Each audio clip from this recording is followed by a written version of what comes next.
Hello and welcome back to Tell Me Your Ghost Story podcast. I'm your host, Cassie Askin, and today we have an incredible guest with a truly incredible story. And I'm not just saying that. There's no fluffing up here. I know that at the end of this episode, you're going to be saying, wow, that was no hyperbole. You're going to say, Cassie was maybe even too humble in her introduction to this story. David Robert Pollock is telling us his story today. David is a musician, and he's recently released a variety hour show called The David Robert Pollock Show, which you can find over on YouTube. David tells us a story that happened to him last year that I don't know what to call besides unexplainable. To give you an idea of what we're cooking with here, I think he may have time traveled. Yes, I said the T words, time travel. You're going to hear the account of a man who has traversed time and space and lived to tell about it. And he was kind enough to tell me, and now all of you, about it. So without further ado, here is David's story.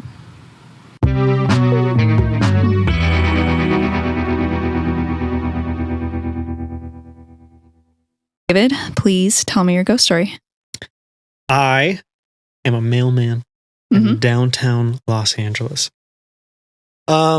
When you first join the post office, what they do is they assign you as an assistant, which means you show up and they just have all the remnants of the routes that no one else could carry that day. So it's just a hodgepodge of different assorted mail, different buildings, different routes, it's all sorts of things. So pretty early on in my time at the post office, I worked a full day, come back. It's like 6:00 at night. And supervisor's like, hey, Dave, I got like one last stop for you. It's building off of Main. It'd be super easy. Just go ahead and stop it off. Like, okay, for sure. Load up a truck, take it over there.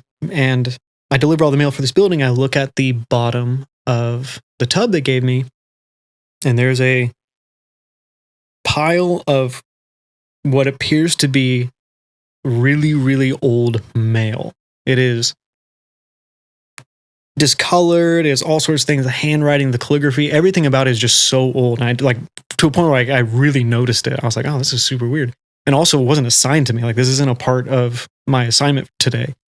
And it was close enough that I was like, I don't want to come back with all this mail and have me have to explain why I didn't just deliver the mail. So I stopped by and I was just like, all right. And I walk over, and as I approach the door, I am embraced by the ritziest, high-end, bougiest atmosphere I have ever seen in my life. I mean, again, for a downtown, this stood out in a way. The best way I could describe it, it looked like the interior of the Titanic in the James Cameron movie. Like, it was just gaudy as hell, chandeliers, the whole shebang. And I walk up, I'm like, I haven't walked in yet. And obviously I look way out of place. I don't know what the hell's going on. When you're an assistant too, you don't have the full uniform yet. So I'm in like kind of hodgepodge clothes, but obviously holding mail. And a man approaches me in a top hat, white gloves, full tail on his suit coat. And he literally pulls hello, sir, can I help you? And I was like, brother, I just got the mail here. He's like, absolutely, sir. I can take that for you. I was like, for sure. So I hand this dude the mail, and I do my look around, just again, ritzy people there's tables in the middle. Like, it look down. So you look in, and there's like a stairwell down, and in the middle, like at least to like an entrance room of dining tables. So people are having dinner in there, but the first layer is just people kind of hanging out, doing their thing. I was just blown away by how elegant and extravagant this was, to a point where, like, on my way home, I called my wife and I was like, honey, I just delivered to the craziest place. You have to look it up and tell me what it is. It's like, for sure. So I'm on the phone with her and she looks up the address. She says, David, this place is vacant. And I was like, what do you mean it's vacant? I literally just delivered there. I look it up, for sure, fully vacant building. I was just like, That's fucking insane. Like that's absolutely blew my mind. I had no understanding of it. I have done that same route, that same area since. Fully vacant building. To this day, boarded up. It is on the border of Skid Row. It is, it shares the same route as the Cecil Hotel. It's right there. It's been SRO public housing for the last couple years from what I've come to find out. Just nothing. But not when you went there. But not when I went there. I fully delivered mail and gave it to a motherfucker in a top hat and white elegant gloves. Just fully. So you actually went inside the building? I was on the outside. So okay. I went up to the front and I was greeted by a man who took the mail from me. Okay, like you entered the building, or it was just you could see in? I was on the curb right outside. Okay. So there was a doorway right there, and I was greeted by a man like watching the door. Like he was at like a little table, little booth thing. Just kind of it looked like it would look like a valet, like little table. Okay. It kind of looked like that, and he saw me obviously looking in, being like, "Where the hell do I deliver mail here?" And he just took the mail from me. Crazy. Were the people who were just in the hotel? They were all dressed up too? To the Ritz. Holy hell. It was, I'm telling you, like, again, I've delivered to some ritzy places in downtown, and this was the only place I've ever called my wife to be like, look up what the fuck that was. So. Wild. Yeah. Was there any like weird feeling about it, or was it just like as cognizant as you are here, or was there like a weird feeling at all about seeing all of it? I mean, other than breath taken away just from I guess just the level of like prosperity. I've never experienced firsthand. Like, again, I can only refer it to movies. Like there's not another example I can give to how elegant, high end it was. I don't know, overtaken, like jaw drop. Like obviously I looked surprised enough and like taken back enough that a man approached me to be like, obviously, like, what's your deal? So crazy. But okay, so the stack of mail. Yes. So you said it looked different.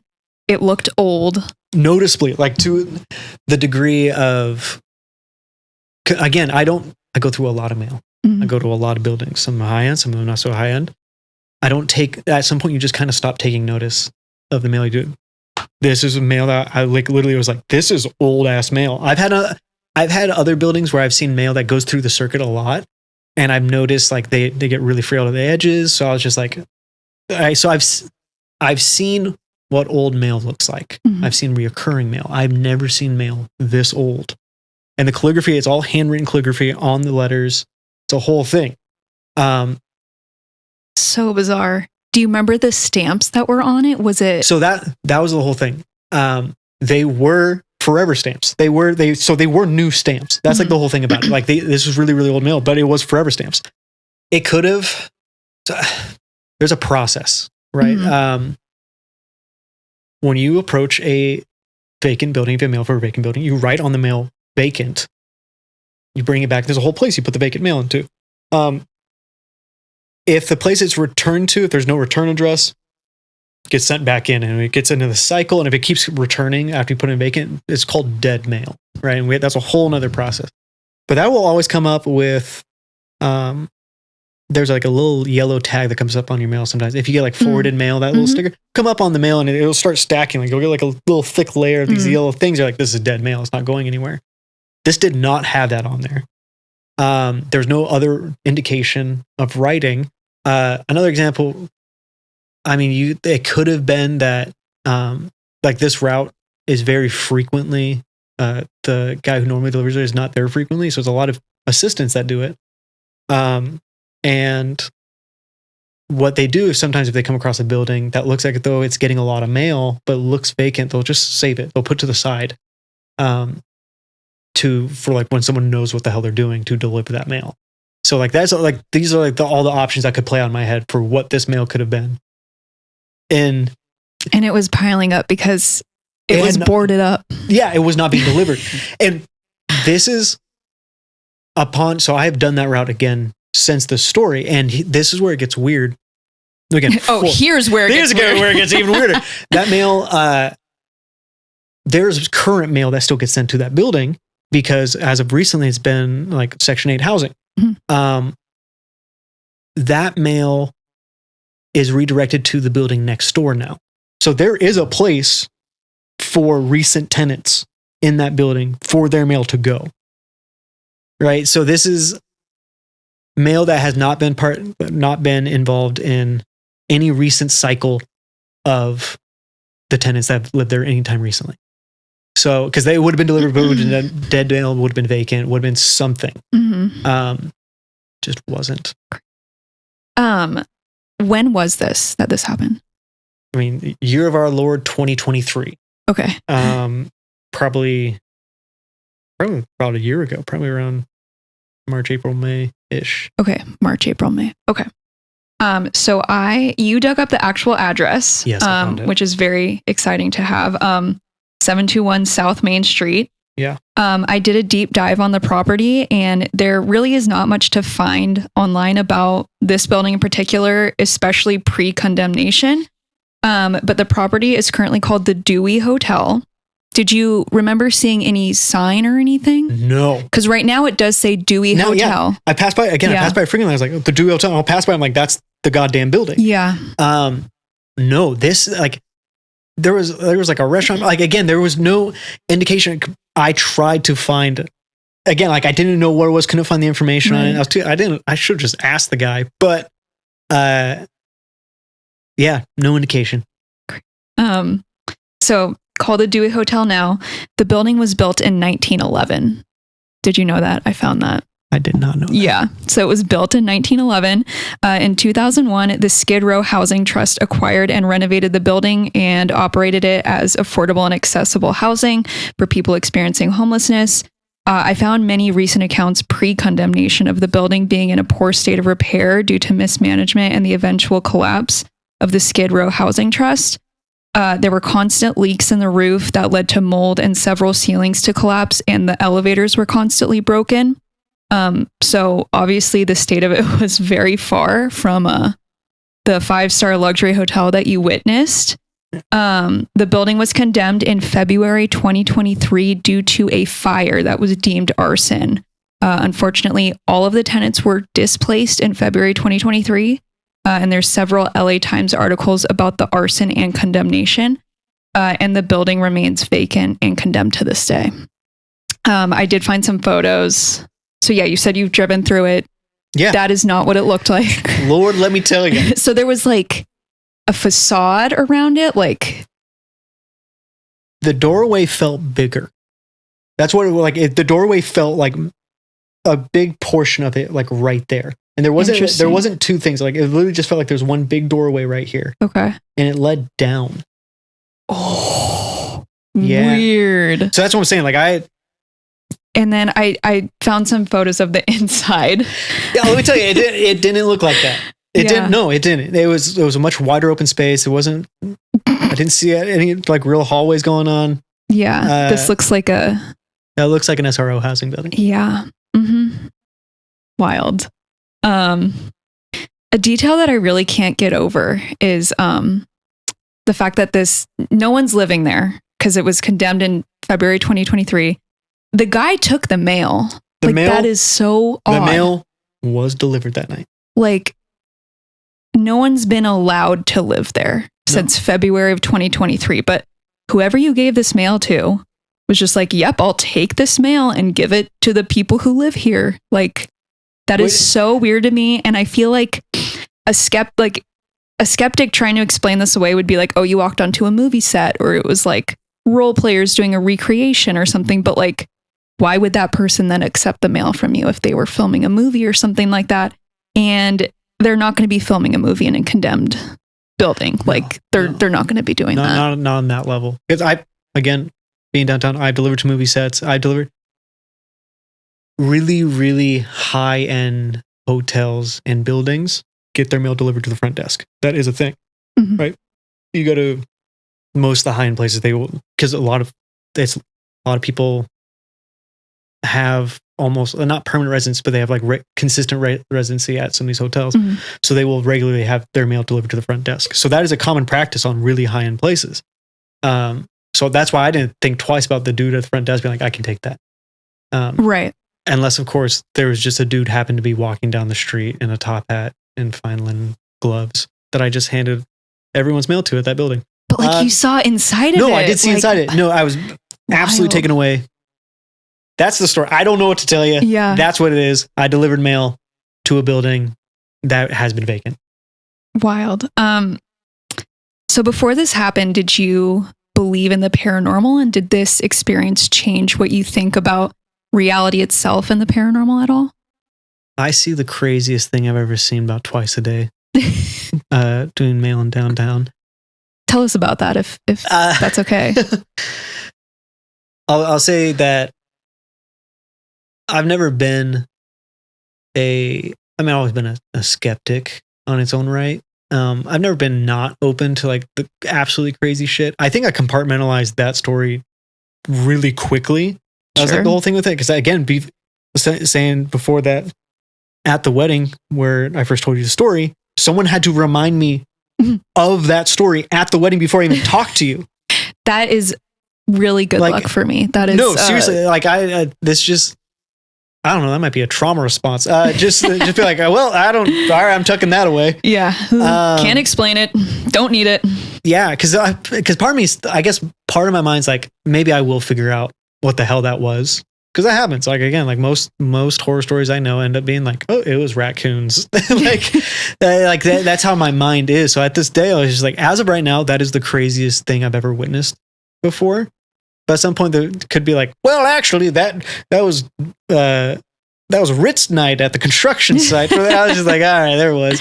But he still took the mail. He did take the mail. That's the whole thing. It's like, I have never had a film set take the mail before. That unless they just broke all protocol and like there just happened to be everything lined up at the same time. Like, can you tell us about delivering to a film set? Well, and how it differs from what happened most of here. the time you show up to the film set and they say, sorry, it's being filmed today. Yeah. You're like, all right, I'll come back tomorrow. That's like usually how that works. Someone's usually designated to be like, no mail here today, or come back at a certain time. They'll designate like what the hell's going on. Also, there's no indications that anything was being filmed there. There's every film, like you can't miss a damn film set in downtown. And we're usually notified of it just with certain things. Because there's postings days before. You'll see if you go downtown, you'll see postings. There'll be filming here. Mm-hmm. They don't do fuck all filming on Main Street right there. Let me tell you right now. Yeah, not a place for filming. Yeah. But yeah, I mean, recently I've done. In Chinatown, there's a whole lot of filming, and I've walked on like full on recreation of sets, like so. Where they filmed Rush Hour. There's the little they kind of remade a Chinatown. They bulldozed the original Chinatown like way back when, and then literally Hollywood rebuilt Chinatown as a tourist destination. So they like really dolled it up off of Hill Street in downtown. You'll see it. And recently walked on set there, and they had recreated like 1910s China. It was like a whole thing. So that was cool. But again, it was one of those things where I walked in, I was like, no mail today. All right. Yeah. Like, peace. And it was very easy to tell that. Yeah, you could tell. Yeah, because there's a million people around to be like, get the hell out of here. It's downtown, right? Like there's people's jobs just to be like, please do not interrupt our set. Right. So. So you have delivered to the Cecil Hotel? I have, since we've last spoken, I've delivered to the Cecil Hotel maybe 100 times. That has its own creepy, spooky history. Do you know about that? I do. I'm well aware of the Cecil. Yeah. Well, actually, no, it's so funny. When I first delivered to the Cecil Hotel, I did not know it was the Cecil Hotel, and I did not really know anything about it. It's called Stay on Main or something? But now it's the Cecil again? It was bought out. Well, half of it was bought out. It's always part of it has always been the Cecil Hotel. So it went up for sale, and someone bought out part of it. It was the Stay on Main. Stay on Main closed during COVID, and now it's Section 8 housing. So Section 8 housing for most of the Cecil Hotel. I think you can still stay there. I'm just telling you right now, don't. Yeah. Like, it's just not, it's just. Don't stay on Main. Don't stay on Main. It's the first time I delivered to the Cecil Hotel. I had no idea. I was just minding my own damn business. There's a lot of shit that goes down. Like, I show up and there's 40 cop cars on Main outside of this building. And I was just like, well, that's downtown for you. You still got to just do your shit. Because if you bring back mail, you have to explain it. Right? If you like dip out a whole building, they're going to be like, why'd you bring back a whole building? And I was just like, I mean, people rarely fuck with the mailman. So I'm about to go into one door and this lady just yells at me. She's like, not in there, not in there. And I was like, well, wrong door. So I go to the door next to it and I walk in and I talk to the guy at the front desk. I was like, oh, here's all your mail. And this dude looks at me like I'm the craziest dude he's ever seen in his entire life. And I was like, what's good? So anyways, here's your mail. And I turn around and the entire room is full with full riot geared cops. And they're all looking at me like I'm absolutely insane. They're like, dude, what are you doing in here? So in that mind, I think to somebody who saw that, I looked like the most baller mailman alive. Just like, rain or snow, baby. Just got to do this riot gear Cecil Hotel. People have got to get their bills. Yeah, people, exactly. It's like 40,000 Discover card bills. So yeah, that was my first time. And it wasn't until after I was like I listened to like LA history podcast went on, and I was listening to an episode about the Cecil Hotel and they were describing it. I was like, that sounds familiar. And I looked it up. I was like, oh, that's the riot guard building. I was like, oh, God. Shocker. It hasn't been as entertaining since delivering there, but I mean, you still go in and it's always something eventful going on. Like, cause people like sleep in the courtyard of the Cecil Hotel as well. So it's always like kind of lively. There's always kind of something going on there. Mm-hmm. So dude has been like kind of spitfiring freestyle spoken word lately. Okay. That's a new one. He gets really hyped. Like it's really jammed. If like you make eye contact with this dude, he's like, it's going good. So he'll like start like kind of hopping on like the rails and stuff. So that's my boy. That's my boy. Dang. Cool. Shout out. Yeah. Shout out my boy. So you've kind of just compartmentalize this. I'm trying to I have get out of you full trauma response. Just like, well, all right. If I had to assign an explanation to this, to your experience, please. Which I don't think we can, like, I feel like this is just forevermore meant to be unexplained, like a lot of paranormal situations. But it feels like you had a time slip. Had you heard that term before I told you at the wedding? No, I never heard the actual term time slip. I've heard like wormhole and shit like that. Mm-hmm. But. The electrons in the universe or whatever lined up so perfectly that you were able to slip between the fibers of time and space, and you visited the past and when this was a bustling hotel and you experienced what you described.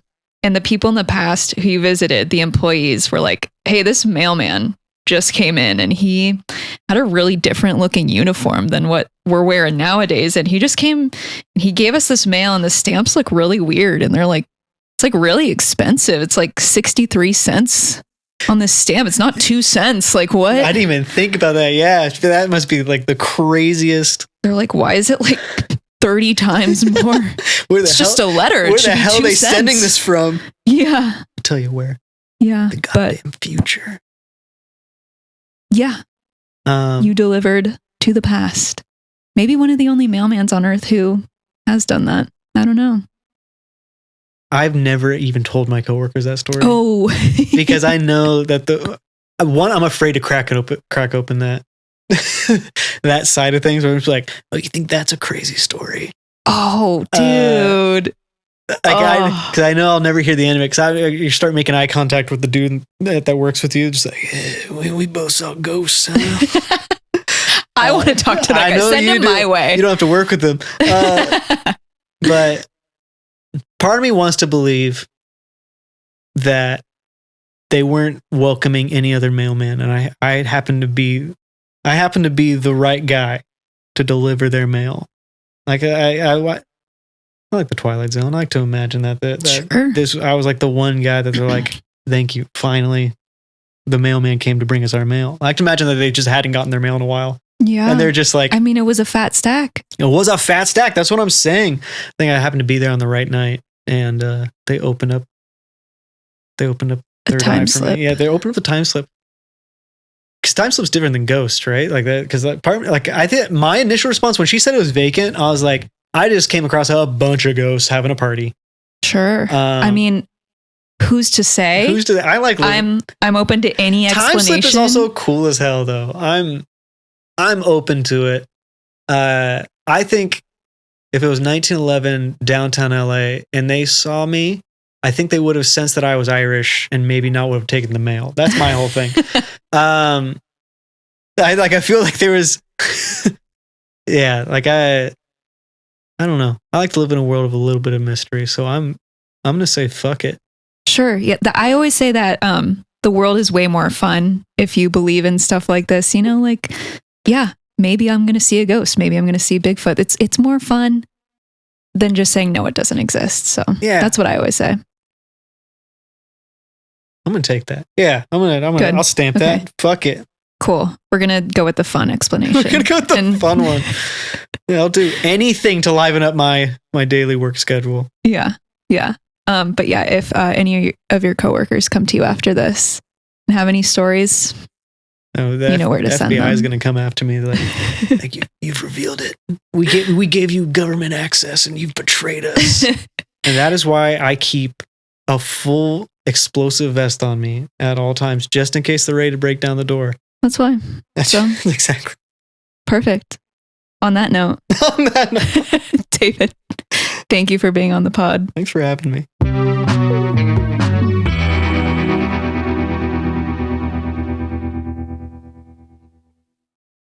I told y'all, no fluffing up on this podcast. Isn't this story insane? I have thought about the story every single day since I first heard it, and I hope you do too.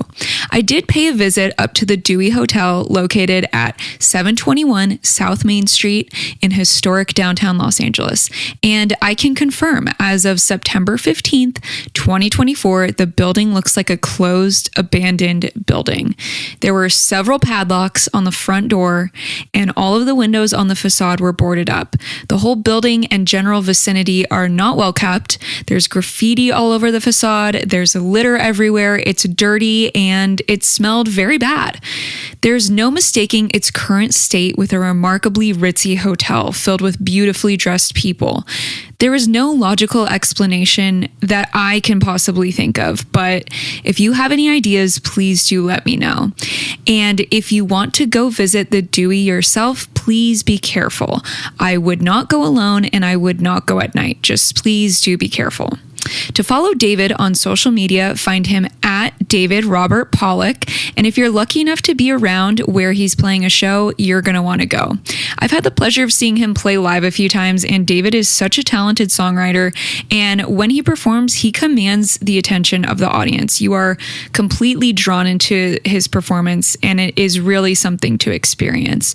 You're also going to want to watch his variety show, The David Robert Pollock Show, available for free on YouTube. Go check it out. You're going to thank me. And I'll be receiving those thanks by way of liking, rating, reviewing, subscribing, following the podcast wherever you consume it, following us on Instagram for photos from the show at Tell Me Your Ghost Story Podcast. And if you're listening to audio only, there's a video accompaniment over on YouTube, and we got some fun stuff going on over on TikTok. If you have a true paranormal story you'd like to share, please email it to tellmeyourghoststorypodcast@gmail.com. Until next week, my friends, good night to all, and to all a good night. Bye.